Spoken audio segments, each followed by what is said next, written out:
gang. Hell gang. I'm having a stroke. I just say hell gang, blood, die on camera. Welcome to the New Worlds Beyond the Studio. Hell gang.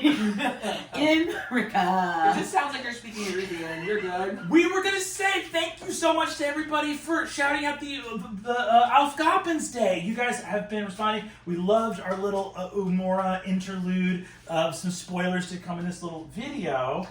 But some of you were asking, who influenced whom in regards to choosing an elk to interact with Neef?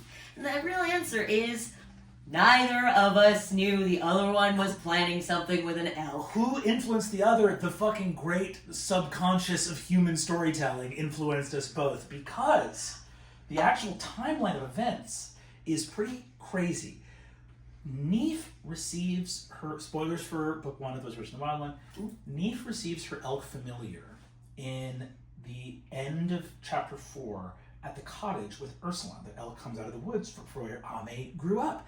That episode where the elk comes up and they end at Starling Ford was the last episode recorded at the second to last camp where we recorded. Which means we were all split up and weren't hearing anything from each other's sessions. Okay, but some of us were telling what happened.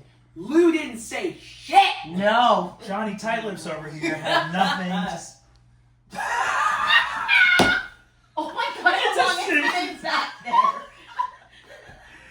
Lou didn't say shit. Okay, Lou was extremely private about what was occurring in Ursulan's solo. As our three, here's Wizard Witch and the Wild One had their solo adventures at the end of book 4 before their glorious reuniting.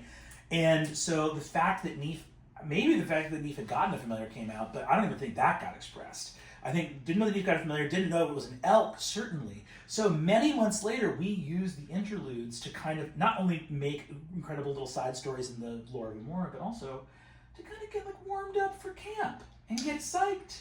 So the very first thing we did at our final camp was record Alf Gappen's Day, and to my wandering eyes should appear, but Erika Ishii inventing a deer. Yeah, I don't know. There's just something about a megafauna from the tundra that just, gallops across my brain, and I fully credit truly some sort of primordial storytelling instinct. Why are you guys talking about the Christian God like he's some mystical thing? The Lord touched both of you and said elk.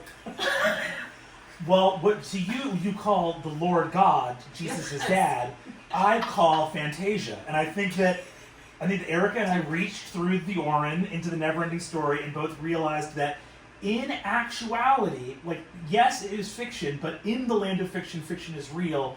And Neef just straight up has an elk familiar, and there's no other familiar that she would ever have.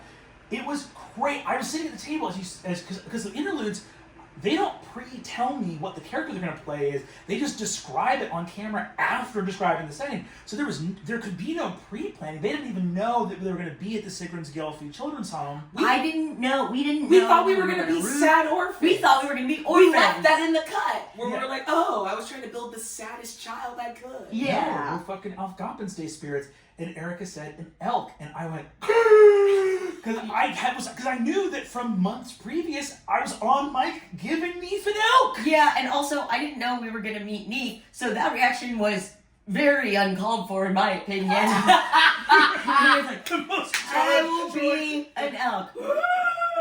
I'm like, this guy fucking loves elk. He fucking loves elk. But yeah, it's That's right. You didn't even know that Neef was gonna be there. No. So I was the whole thing was like a Neef fucking winter holiday origin story.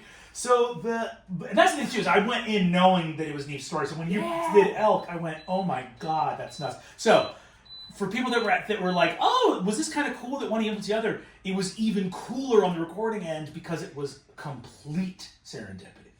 Yeah, so when you're groping through the dark of the night, hoping for a touch of warmth or a spark of creation, just know that sometimes you'll find a friend that's already there and found the same one.